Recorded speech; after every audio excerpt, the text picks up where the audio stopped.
ainama kuntum. Dan Allah membersamai kita dimanapun kita berada. Baik. Nah, menurut para ulama, ketika kita merasa diawasi ketika kita merasa bertauhid, ketika kita kuat, maka seharusnya yang pertama, ada istilah ma'iyah ammah. Kebersamaan oleh Allah dalam kondisi yang general. Maksudnya adalah, Allah mengawasi kita dalam berbagai keadaan kepada siapapun. Baik itu kepada orang beriman ataupun kepada orang tidak beriman. Allah membersamai manusia dan membersamai makhluk. Nah, arti kita memahami bahwa Allah mengawasi kita. Di dalam surat Al-Mujadilah ayat 7, Allah berfirman, "Ma yakunu min najwa thalathatin illa huwa rabi'uhum." Bapak Ibu, kata Allah, kalau ada di antara kita yang lagi ngegosip, yang lagi ngobrol 3 orang, maka Allah menjadi yang keempat. Wala khamsatin, dan ketika ada di antara kita sedang berdiskusi dan kita berlima, illa huwa sadisuhum, maka Allah yang ke-6. Wala aktsar wala adna, atau wala adna wala aktsar. Apakah jumlahnya lebih sedikit atau jumlahnya lebih banyak, maka Allah senantiasa membersamai kita semua. Nah, ini tegas kata Allah. Jadi kalau kita bertauhid, meyakini bahwa Allah adalah Tuhan yang Esa, maka implementasinya kita harus senantiasa sadar kalau kita sendiri, yang kedua adalah Allah. Kalau kita berdua, yang ketiga adalah Allah. Kalau kita bertiga, yang keempat adalah Allah. Dimanapun sedang melakukan apapun bersama siapapun. Nah, ini adalah konsekuensi kalau kita bertauhid. Maka kita menyadari muraqabatullah, kita menyadari pengawasan Allah. Di sini ada CCTV, tapi kalau saya sembunyi di balik toilet, maka tidak akan ada yang tahu saya di mana. Tapi Allah Subhanahu wa taala melampaui segala sesuatu. Kita tidak tahu apa yang anak-anak kita lakukan di rumah kita, di kos-kosannya, di manapun itu, tapi Allah, pengawasan Allah melampaui segala sesuatu. Nah, ini konsekuensi dari kita bertauhid. Lalu kemudian ada yang disebut dengan ma'iyyatul khassah. Tadi ada yang pertama apa, Pak? Ma'iyyatul 'ammah. Kebersamaan Allah dalam segala tempat, dalam hal yang umum, kepada siapapun, bersama siapapun, dimanapun, kapanpun, termasuk orang beriman ataupun bukan. Nah, yang selanjutnya ada yang dinamakan dengan ma'iyyatul khassah. Ma'iyah yang khusus. Tadi ma'iyah yang umum, tidak hanya kepada orang beriman, begitu juga kepada orang non-beriman atau non-muslim. Diawasi oleh Allah semuanya. Maka ada akhirat pada akhirnya untuk memuliakan Bapak Ibu yang beriman. Bapak Ibu, kadang-kadang ada orang yang buat apa kita beribadah? Nanti kita semua sama-sama ke akhirat juga. Betul? Ya. Tapi bedanya adalah kalau orang beriman di akhiratnya santai begitu kata para remaja. Ya, di akhiratnya mendapatkan kenikmatan. Kalau orang yang tidak beriman di akhiratnya mendapatkan kepedihan. Itu bedanya. Maka akan ada hari pembalasan. Itulah mengapa Allah mengawasi kita. Karena kadang-kadang manusia, bukan kadang-kadang lagi, selalu manusia itu apa-apa mana buktinya. Begitu dikit, mana buktinya? Ada buktinya tidak?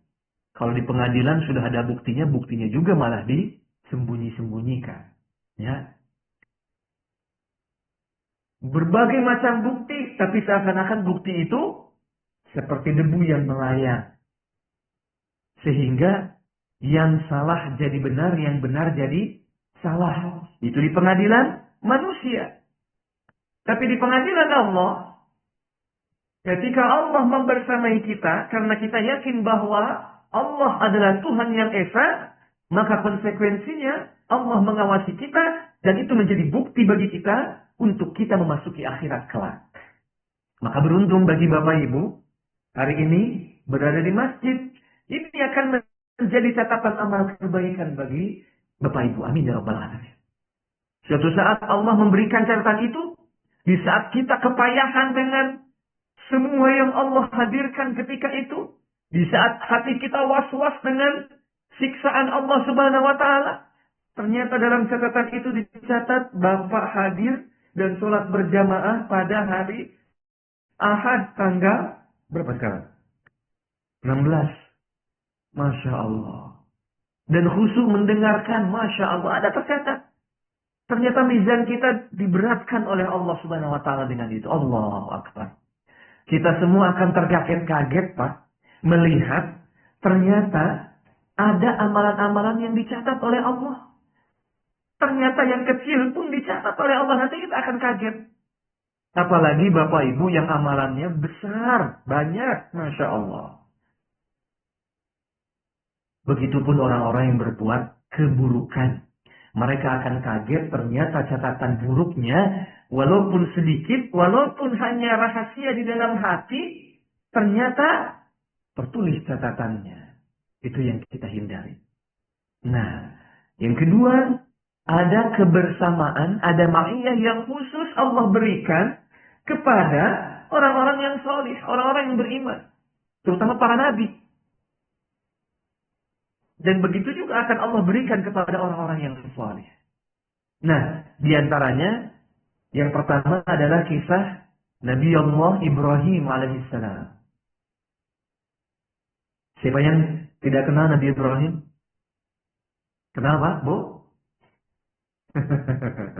Ya, tahu ya, Nabi Ibrahim, Masya Allah. Apalagi biasanya sebentar lagi, kita semua akan senantiasa selalu diceritakan tentang kisah Nabi Ibrahim dan Nabi Ismail. Insya Allah sebentar lagi kita akan Idul Adha. Tapi kali ini bukan kisah tersebut, tapi kisah yang lainnya dari Nabi Ibrahim yang juga kita sering dengar. Ketika Nabi Ibrahim dilemparkan ke dalam api yang sangat membara. Lalu kemudian Allah memerintahkan api itu agar api itu menjadi dingin dan memberikan keselamatan. Pertanyaannya, kenapa demikian? Nah, ceritanya panjang. Nabi Ibrahim dijuluki sebagai Khalilullah, sebagai kekasih Allah. Dijuluki juga sebagai bapak Nabi.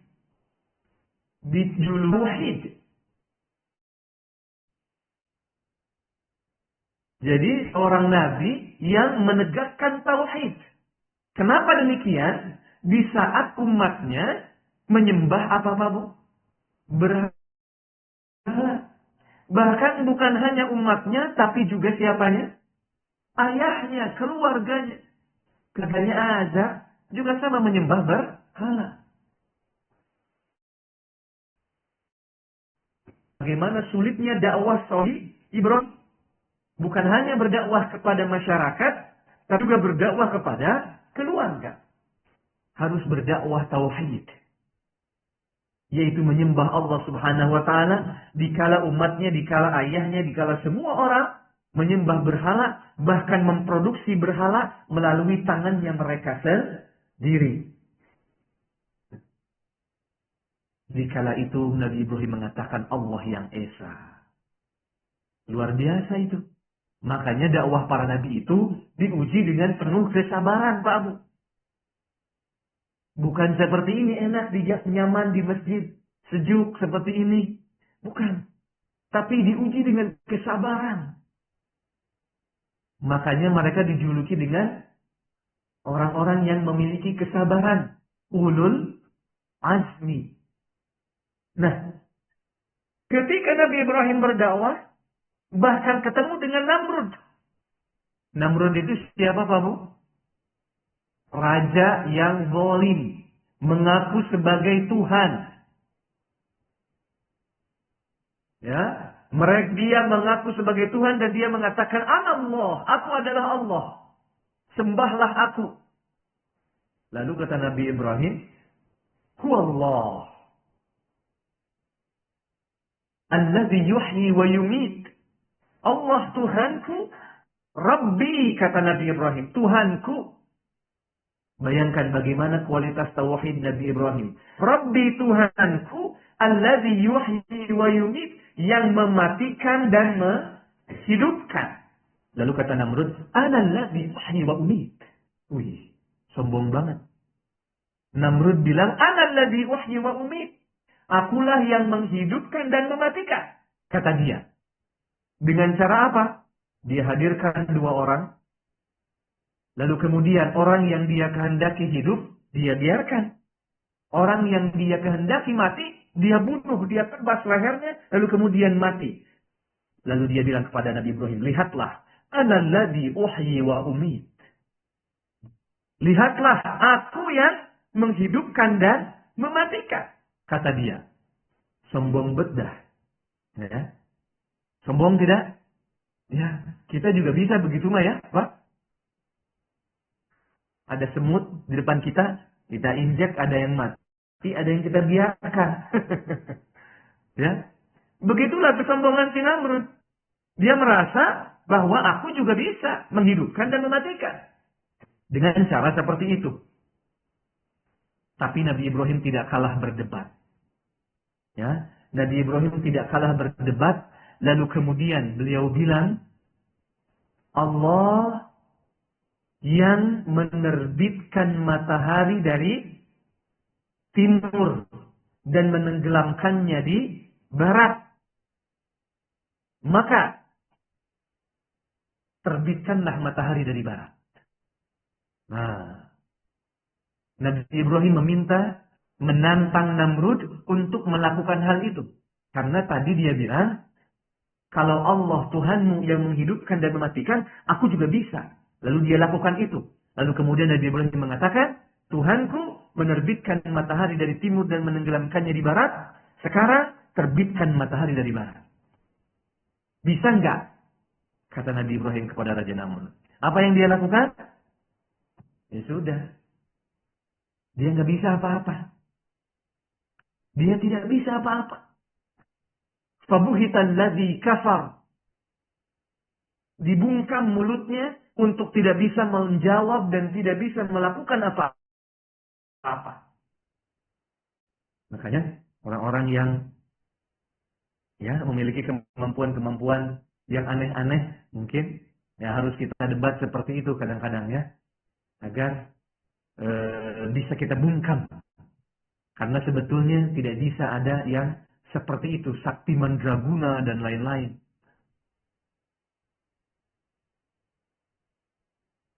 Nah, tetapi karena dia sebagai seorang raja tidak mau kalah dalam berdebat, akhirnya apa yang terjadi? Dia menangkap Nabi Ibrahim, lalu kemudian dia memutuskan untuk membakar Nabi Ibrahim hidup-hidup. Dia kumpulkan kayu bakar sampai menggunung. Dalam satu kisah, sampai 1 bulan mereka kumpulkan kayu bakar. Bayangkan, kira-kira setinggi apa kayu bakar itu. Lalu setelah kayu bakar itu terkumpul, maka kemudian dilemparkanlah Nabi Ibrahim, lalu kemudian dinyalakanlah api di kayu yang menggunung itu. Lalu kemudian Nabi Ibrahim dibakar. Para ulama menyatakan ada yang sebentar, ada yang mengatakan sampai 3 hari lamanya. Dibakar. Bayangkan 3 hari lamanya karena kayu bakar tadi sebesar apa? Sebesar gunung. Lalu ketika Nabi Ibrahim dibakar, maka semua malaikat berkumpul di hadapan Nabi Ibrahim dan menawarkan bantuan.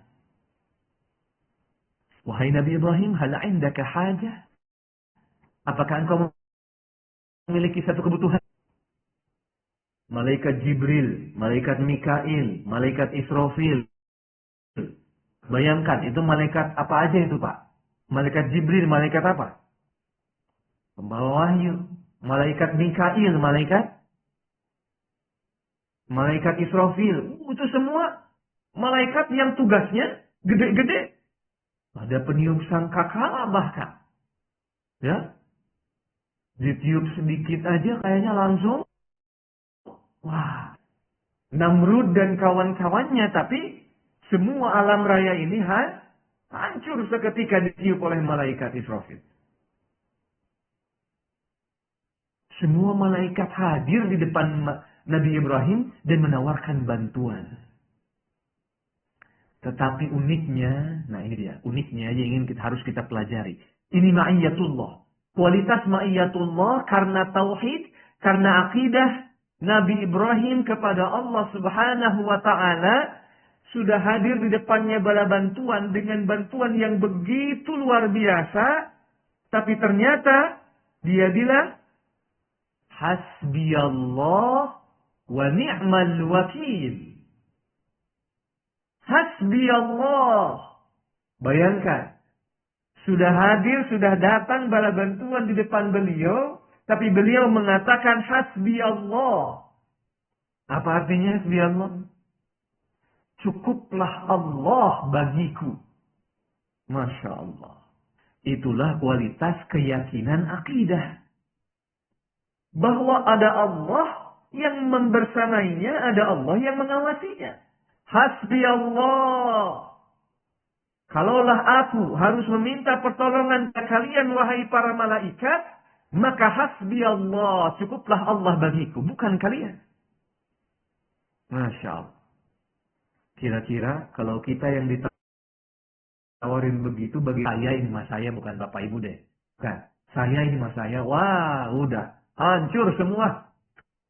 Kalau perlu, benamkan mereka ke dalam 7 lapis bumi. Hancurkan semua keturunannya sampai 7 turunan. Oh, mungkin kalau saya begitu tuh Pak. Ya. Lagi kepepet ada yang bisa nolong. Bayangin, kayaknya bagaimana? Wah, ini yang ditunggu-tunggu. Ya. Malah bukan begitu caranya. Kita yang mohon untuk didatangin malaikat. Ya. Begitu mungkin kita. Saya ini, saya bukan kita ya. Begitulah. Tapi Nabi Ibrahim mengatakan kalau kalian yang menawarkan bantuan, hasbiyallah wa ni'mal wakil. Cukuplah Allah bagiku dan Allah sebaik-baiknya wakil, sebaik-baiknya penjaga, sebaik-baiknya pembela, sebaik-baiknya yang menolong kita semua.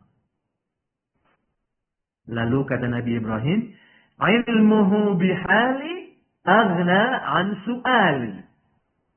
Ilmuhu bihali, pengetahuan Allah karena atau tentang kondisiku, aghna an su'ali, lebih kaya daripada permohonanku. Artinya, Nabi Ibrahim yakin, karena Allah mengawasinya, nggak perlu dia harus meminta segala sesuatu. Karena Allah maha mengetahui atas kondisinya itu. Akhirnya berkat akidahnya pancet pada Allah Subhanahu wa ta'ala. Dia yakin hanya Allah Subhanahu wa ta'ala.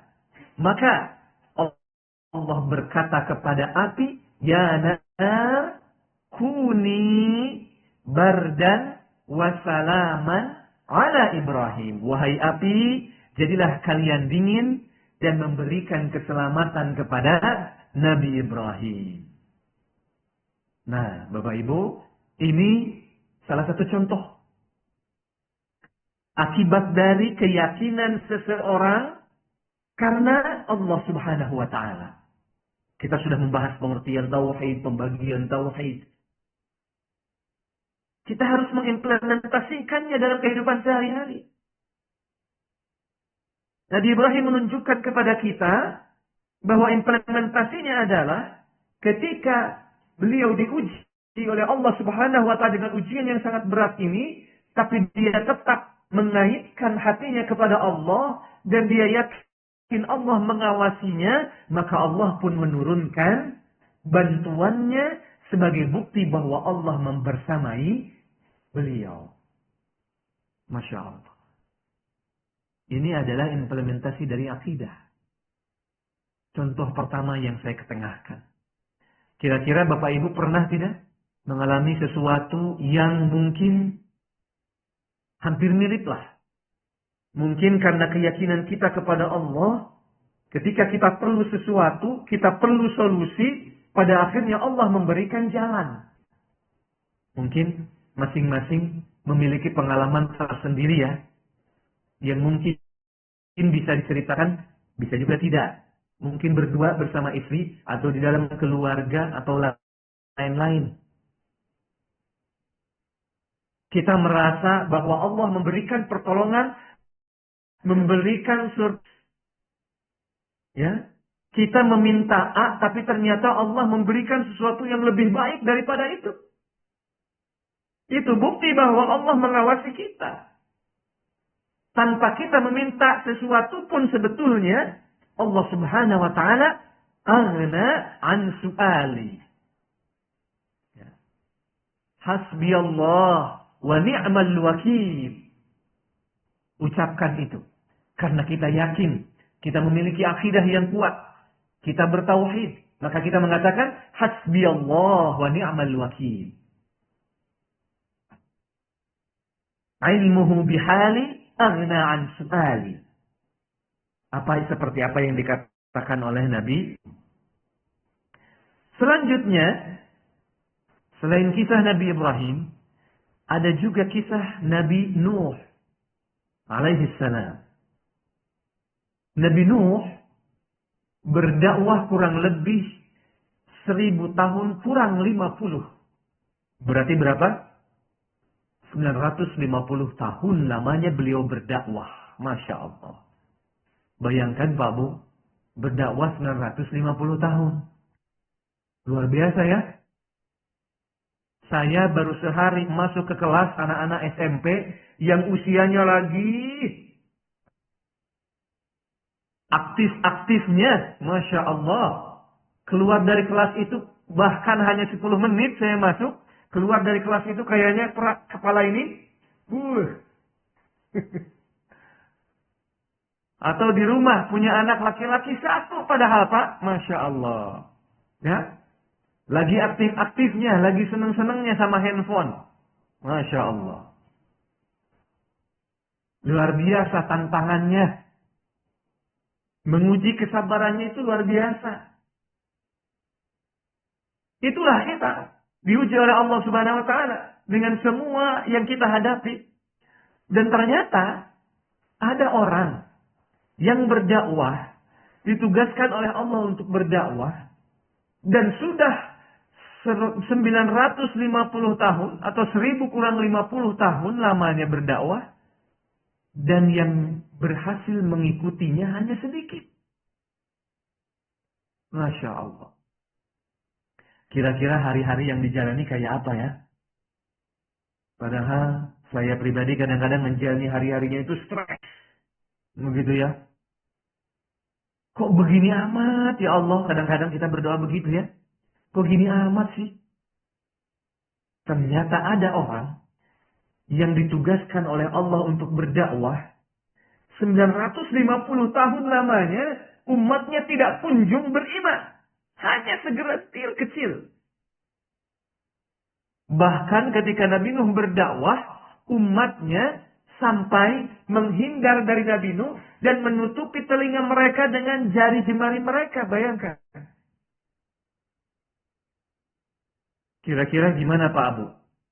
Kita lagi bicara nih sama anak kita di rumah. Lagi kita nasehatin. Anak kita nyelonong begitu aja. Gimana perasaannya?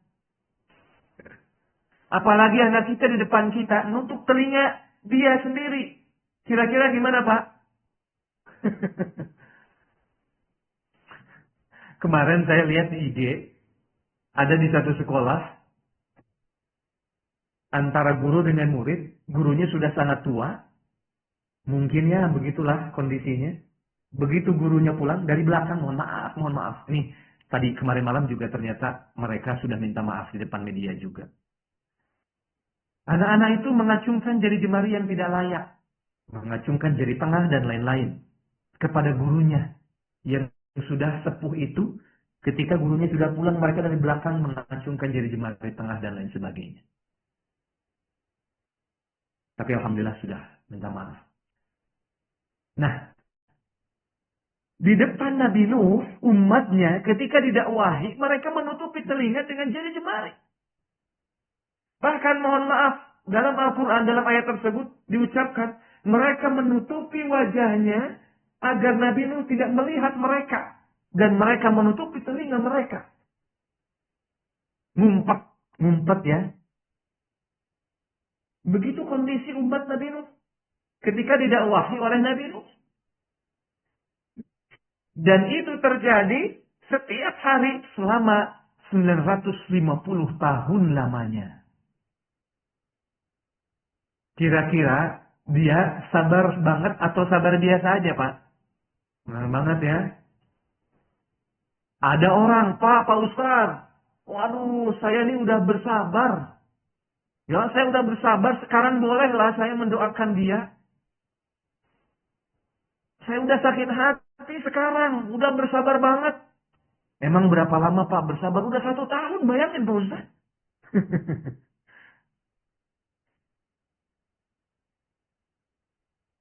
Atau mungkin yang lebih sedikit daripada itu. Sudah dari bulan Januari saya sabar Pak Ustaz. Sekarang bulan apa Pak Ustaz? Bulan April. Nah, saya sudah sabar dari bulan Januari dulu. Sedikit boleh lah Pak Ustaz. Doain dia. Atau sakit hati Pak Ustaz. Saya udah nggak sabar. Sakit hati nggak apa-apa Pak Ustaz. Padahal baru kemarin. Ternyata di hadapan kita ada contoh orang yang sabarnya itu, ya, yang sabarnya itu sudah melebihi segala sesuatu.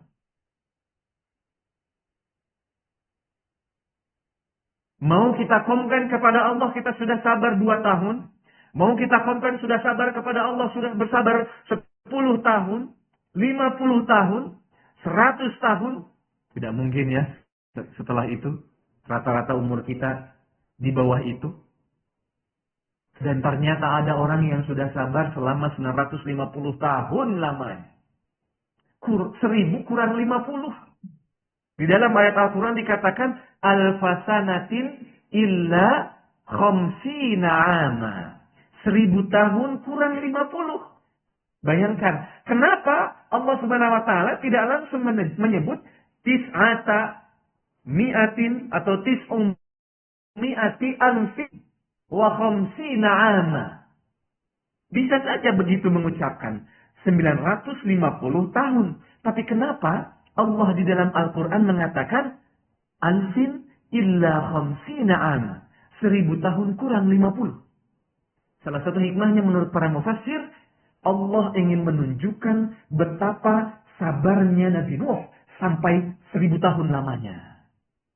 Sehingga kalau ada di antara kita yang protes, sudah mengedepankan kesabaran, lalu kemudian tidak tahan dengan kesabarannya, maka kita bisa melihat contoh ini. Baru kali ini Allah pun mengabulkan permohonan Nabi Nuh. Karena Nabi Nuh berdoa kepada Allah dalam surat Al-Qamar ayat 10. Fada'a rabbahu anni maghlubun fantasir. Lihatlah, menurut para mufassir, Nabi Nuh hanya berdoa dengan 2 kata. Anni maghlubun fantasir. Hanya 2 kata yang diucapkan oleh Nabi Nuh. Kalau saya gimana Pak? Wah, kalau saya udah curhatin semuanya tanpa saya lewatkan. Si A begini-begini, si B begini-begitu, si C begini-begitu. Kemarin tuh ya Allah, kemarin. Saya curhatin semuanya kepada Allah. Nabi Nuh hanya berdoa, Anni maghlubun fantasir ya Rab. Anni maghlub. Saya sudah berdakwah kepada kaummu maghlub. Tapi aku kalah. Fantasir. maka tolonglah aku. Sesudah 1000 kurang 50 tahun. Baru seperti itu. Nah, berarti ini contoh yang baik ya Pak Bu? Masya Allah. Ngomong sih gampang ya Pak. Ngomong gampang banget. Saya ngomong sana kemari padahal, waduh ya Rob. Luar biasa ya, jalaninya susah. Baru setelah 1000 tahun kurang 50, baru Nabi Nuh berdoa kepada Allah, ya Allah, aku kalah. Beliau mengakui anni maghlub. Aku dikalahin. Aku tidak berhasil. Fantasir, maka tolonglah. Baru ketika itu, sesudah 1000 tahun lamanya. Maka sebagai bukti bahwa Allah membersamai Nabi Nuh, sebagai bukti pula bahwa Nabi Nuh yakin bahwa Allah membersamainya, tidak perlu harus curhat panjang-panjang, cukup 2 kata, anni maghlubun fantasir. Karena dia yakin Allah mengawasinya, Allah melihatnya, Allah mendengarnya, Allah membersamainya, dengan akidah dia, dengan tauhid dia. Maka Allah pun mengabulkan permohonannya. Fafatahna, dalam ayat selanjutnya, fafatahna abwabas sama. Bayangkan, Allah membuka pintu langit dan menurunkan air yang begitu deras. Begitu juga wafajjarnal arda uyunan. Lalu kemudian Allah juga membuka tanah dan mengeluarkan air. Lalu kemudian bumi ketika itu dibanjiri dengan air yang begitu besar, yang begitu deras. Tapi Allah menyelamatkan mereka di atas perahu. Apakah karena kualitas kayu perahunya bagus? Apakah karena kualitas perahunya yang gede dan lain-lain? Bukan. Karena apa Pak Bu? Karena keyakinannya kepada Allah Subhanahu wa Ta'ala. Karena mereka senantiasa yakin Allah membersamai mereka, mendampingi mereka, mengawasi mereka. Maka pasti Allah memberikan pertolongan kepada mereka. Maka perahunya dibiarkan mengapung di atas air sampai airnya pun surut, lalu kemudian mereka diselamatkan oleh Allah Subhanahu wa Ta'ala dan hidup kembali seperti sedia kala. Allahu Akbar. Ini contoh dari Nabi Nuh. Betapa Allah Subhanahu wa Ta'ala tidak akan pernah membiarkan hambanya yang memiliki kesulitan, bahkan mereka hanya meminta pertolongan dengan perkataan yang singkat, tapi Allah tahu kebutuhan hambanya. Sehingga Allah menurunkan balaban luar biasa. Selanjutnya, ada kisah Nabi Musa. Kisah Nabi Musa apalagi? Memperlihatkan kepada kita dari setiap tahapannya, dari setiap usia Nabi Musa, itu menandakan bahwa Allah hadir di sampingnya untuk memberikan dan membela semua hajatnya. Bapak Ibu, Nabi Musa lahir di saat Firaun sedang berkuasa. Sebelum Nabi Musa lahir, Firaun dalam mimpinya bermimpi. Dalam tidurnya bermimpi. Ternyata ada api dari rumah masyarakat, dari rumah Bani Israel. Lalu kemudian api itu menjalar sampai ke istananya. Istananya sampai hancur.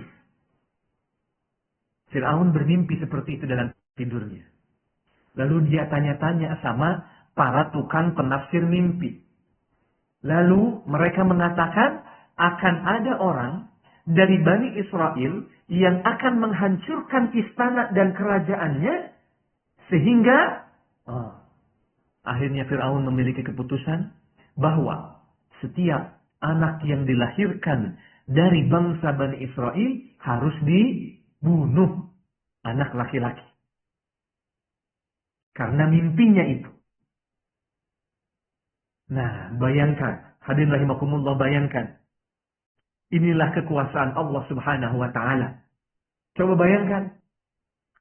Firaun dengan semua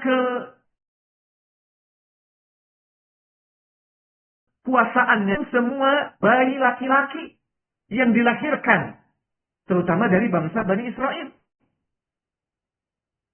Tetapi ternyata dikala itulah Nabi Musa dilahirkan. Allahu Akbar. Coba bayangkan Bapak Ibu, bagaimana skenario Allah itu di atas segala sesuatunya. Kondisi sedang seperti itu, tetapi bahkan ternyata Allah menakdirkan Nabi Musa dilahirkan dalam kondisi itu.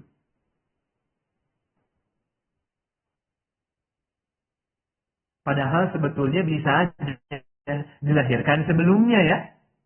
Tapi ternyata Allah ingin memperlihatkan kepada kita bahwa rencana Allah di atas segala rencana manusia. Bisa saja Allah ciptakan, Allah hidupkan, Allah lahirkan Nabi Musa di saat sebelumnya. Atau setelah kondisi ini. Tetapi ternyata Allah memperlihatkan kepada kita semua bahwa Allah Subhanahu wa Ta'ala memiliki rencana tersendiri dengan semua itu. Justru ibunya melahirkan Nabi Musa dikala pemerintah sedang mengawasi semua masyarakat, semua rakyat, agar siapa bayi yang dilahirkan laki-laki, maka mereka harus dibunuh. Allahu Akbar, ternyata lahirlah Nabi Musa. Lalu kemudian ibunya khawatir. Makanya di dalam Al-Quran, dalam surat Toha ayat 39, itu diceritakan banget. Ibunya khawatir. Fakhdhifihi fit tabut. Maka Allah memberitahukan informasi kepada seseorang agar ibunya menaruh Nabi Musa atas peti. Ini diceritakan dalam Al-Quran. Fakhdhifihi fit tabut. Dimasukkan ke dalam peti. Fakhdhifihi fil yam. Lalu kemudian tabut itu, peti itu akan mengalir lalu kemudian akan hinggap di satu tempat. Wal yakun aduwwun li wa aduwwun lah. Bayangkan Allahu Akbar, skenario Allah Subhanahu wa Ta'ala. Di saat dia Firaun berkuasa dan memiliki program agar programnya berjalan, yaitu membunuh semua bayi, ternyata Allah mengirim bayi laki-laki itu ke dalam istananya. Allahu Akbar. Coba bayangkan Bapak Ibu. Ini luar biasa skenario Allah ini. Program sedang terjadi, tapi justru Allah ikut campur dalam program itu. Bayi laki-laki sedang dicari dan pasti dibunuh. Ternyata Allah malah mengirimkan bayi laki-laki itu ke dalam kerajaannya. Allahu Akbar. Kan luar biasa. Kan bisa aja skenarionya nggak begitu. Ya, tapi ternyata skenarionya seperti itu. Dan itu diceritakan kepada kita. Untuk apa diceritakan kepada kita? Nah, ini pertanyaannya yang harus kita jawab. Untuk apa cerita-cerita seperti itu diceritakan kepada kita? Makanya kita harus tadabbur Al-Quran supaya kita mengambil makna pelajaran yang terkandung di dalamnya. Ternyata di saat itu benar-benar dilakukan program itu, tapi ternyata Allah malah mengirim bayi laki-laki itu ke dalam kerajaannya. Ditemukanlah oleh istrinya, lalu kemudian, ini kuncinya dalam surat Toha ayat 39. Wa alqaitu 'alaika mahabbatan minni walitusna'a 'ala 'aini. Aku kan bayi Musa kecil sangat disenangi oleh semua orang yang melihatnya. Jadi Allah Subhanahu wa Ta'ala menjadikan bayi Nabi Musa itu memiliki kemampuan agar sang ini dicintai oleh siapapun yang melihatnya. Makanya istri Fir'aun ketika pertama kali melihatnya, apa yang terjadi? Dia tahu bahwa itu laki-laki, tapi karena Allah sudah seperti ini, maka dia sangat menyayangi bayi itu. ketika dia perlihatkan kepada Firaun, Firaun yang mengatakan kepada masyarakat, lakukan program ini. Apa? Membunuh setiap bayi laki-laki. Tapi ketika dia membukakan wajah bayi Nabi Musa ketika itu, dia tidak sanggup untuk membunuhnya. Bayang. Jadi Allah langsung menembus jantung pertahanan yang paling pokok. Ya? Di saat kebijakan, di saat program itu dikatakan jalankan program itu, Allah langsung menembus hati orang yang memerintahkan program itu. Lalu apa yang terjadi? Lalu dia tidak mampu untuk membunuh. Sampai pada akhirnya harus dia rawat. Bayangkan Pak. Ya, di saat skenario manusia seperti itu, tapi Allah menjalankan skenarionya. Siapa yang unggul? Skenario siapa yang unggul? Skenario Allah. Sampai-sampai Nabi Musa dirawat. Lalu kemudian para ulama mengatakan di usia 3 tahun, Nabi Musa digendong oleh Firaun. Lalu kemudian Nabi Musa menjenggut, menjambak jenggotnya Firaun. Menjambak jenggotnya Firaun. Lalu Firaun, anak kayak macam apa ini? Begitu. Raja mengaku sebagai Tuhan. Bayangin jenggotnya ditarik oleh anak kecil. Ya. Raja yang memiliki pengikut yang banyak mengaku sebagai Tuhan, jenggotnya ditarik oleh anak kecil. Wah, akhirnya marah dia. Lalu kemudian dia marah dan pengen membunuh Nabi Musa kecil ketika usia 3 tahun itu. Tapi kata istrinya bilang, jangan. Ini anakmu ini, karena diangkat sebagai anak, ini masih kecil, nggak berpikir, belum punya akal. Ini buktinya dia jenggot saya, kata Firaun. Lalu kemudian istrinya bilang, cobalah tes aja. Hadirkan di depannya bara api sama kurma. Ada yang bilang bara api dengan anggur. Ya. Biarkan dia memilih. Yang mana yang akan dia ambil. Untuk membuktikan dia belum memiliki akal. Lalu ternyata singkat cerita, Nabi Musa memilih bara api. Ya. Nabi Musa memilih bara api lalu kemudian ditempelkan ke mulutnya. Singkat cerita, karena itulah diantaranya Nabi Musa dalam berbicara membutuhkan Harun saudaranya untuk berbicara nanti kepada Firaun ketika sudah besar. Nah akhirnya Allah memperlihatkan kuasanya sehingga Musa kecil di usia 3 tahun tidak dilanjutkan untuk dibunuh oleh Firaun. Ini sudah 2 kejadian nih. Tadi Firaun justru malah dialirkan kepada orang yang memerintahkan untuk membunuh bayi laki-laki. Yang kedua sekarang, dia sudah melukai Firaun, bahkan mungkin menurunkan martabat Firaun di depan orang-orang karena menjambak janggutnya, tapi ternyata diselamatkan oleh Allah Subhanahu wa taala. Ya. Lalu kemudian, ini kalau kisah Firaun ini adalah kisah yang paling banyak diceritakan dalam Al-Quran. Kalau kita ingin mengkajinya, mentadabburinya, wah, ini banyak sekali, panjang. Nah, singkat cerita, itu yang kedua, bagaimana Allah memperlihatkan kuasanya kepada manusia. Ketika Nabi Musa dan pengikutnya sudah terhimpit di lautan. Lalu kemudian dikejar oleh Firaun, dan pengikut Nabi Musa mengatakan, inna lamudrakun, habis riwayat kita. Inna lamudrakun, habis riwayat kita, karena mereka sudah melihat kita, dan di depan kita hanya lautan. Habis riwayat kita. Udah pasrah kita, udahlah.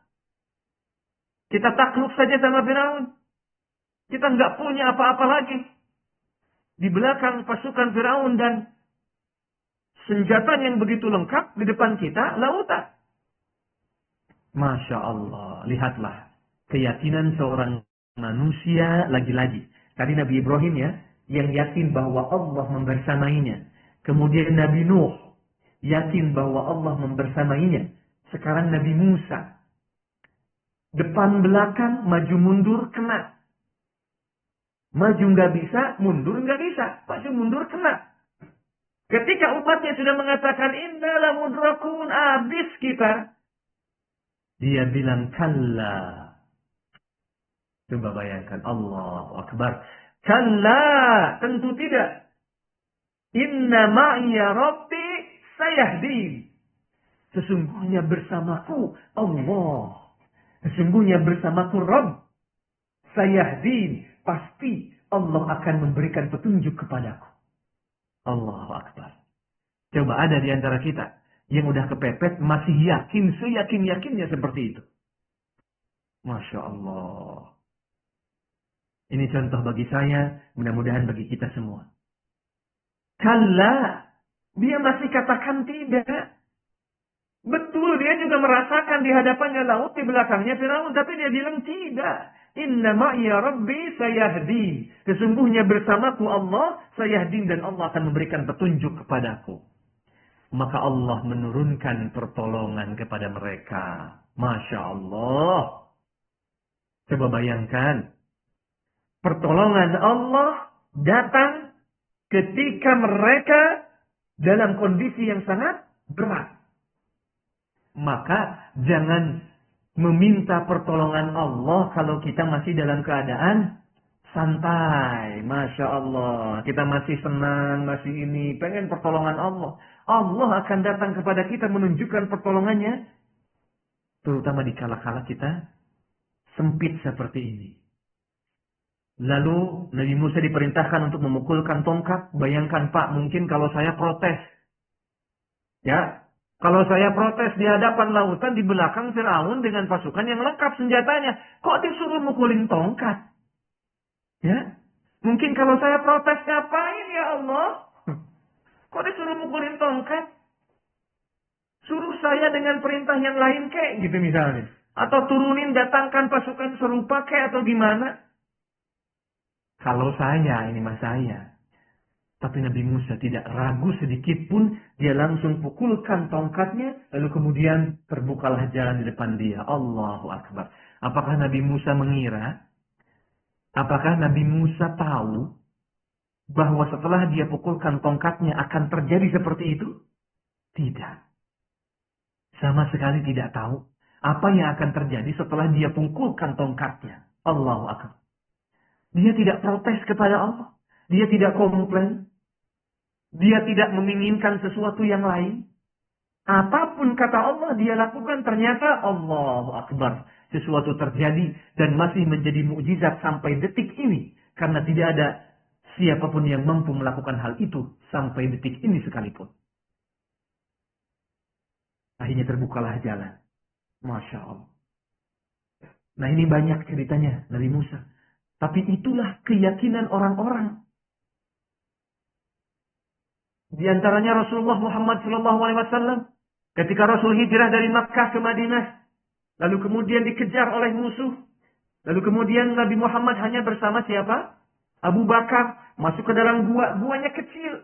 Mungkin yang pernah umroh atau haji. Pernah masuk ke dalam gua Sur ini. Ya, pernah lihat. Guanya nggak dalam. Guanya nggak gede. Orang yang berdiri di mulut gua pasti akan tahu siapa yang ada di dalam. Kalau kita menselonjorkan kaki, kelihatan sendal kita oleh orang yang di luar. Ketika Abu Bakar nangis di dalam gua itu, karena musuh akan melihat mereka, apa kata Rasul kepada Abu Bakar? La tahzan, innallaha ma'ana. Wahai Abu Bakar, la tahzan, jangan bersedih.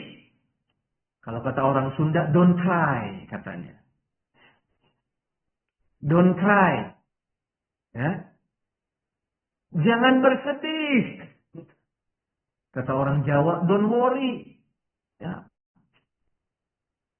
Jangan bersedih. La tahzan, innallaha ma'ana. Sesungguhnya Allah bersama kita.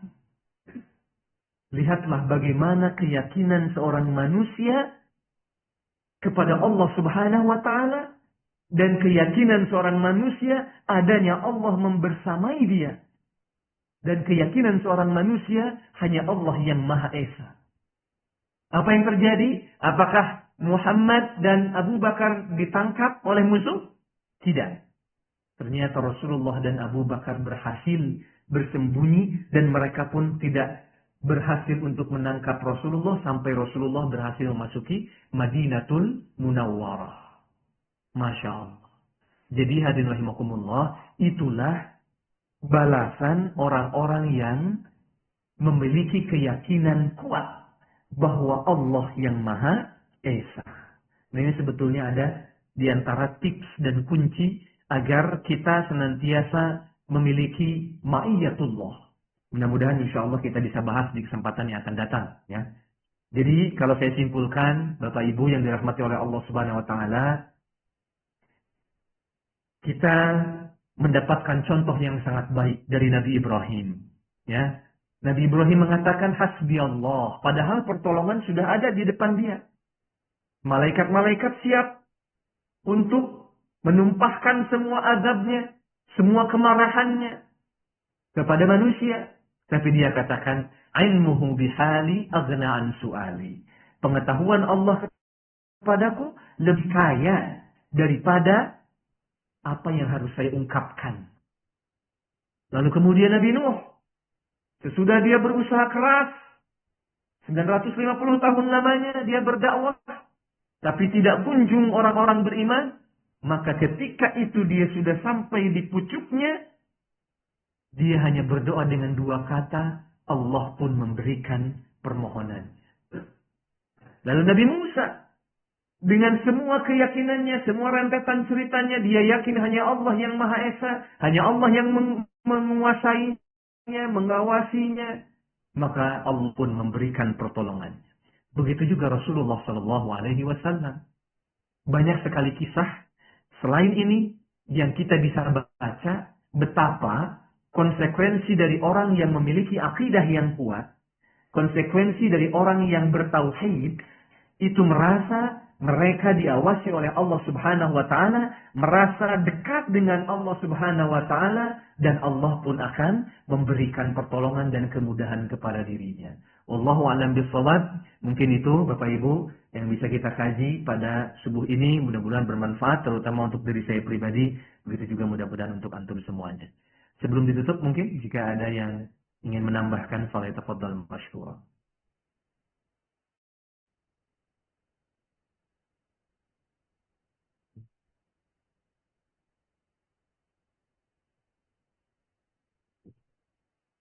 Baik, bagi yang mau salat isyraq dipersilahkan, sudah waktunya.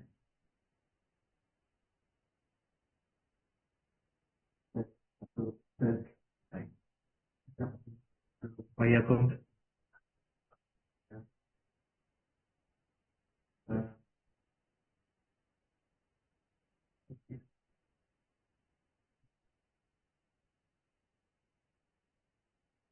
Ya, baik.